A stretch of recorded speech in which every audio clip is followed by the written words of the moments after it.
Hello, I'm in a 2015 GMC Terrain, and today I'm going to show you how to adjust your time and date. So first you want the vehicle turned on, which it already is, just your standard key start. And then from here, if it's not on already, you'll turn it on with this button for your interface. And then from here, you'll push this clock looking button. And then we'll use these controls to scroll around and select. So set time. On here you just go up and down, select to go to the next, whatever you need there, and then AM PM, select. That's it for that.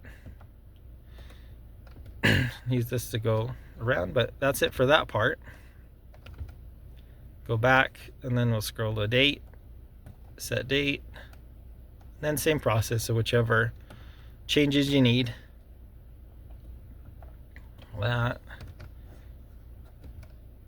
And then if you want military time or regular, same process there. Just scroll to whichever you want, and then it just auto changes every time you update. Anyways, that was it for this. I hope this was helpful and hope you have a wonderful day.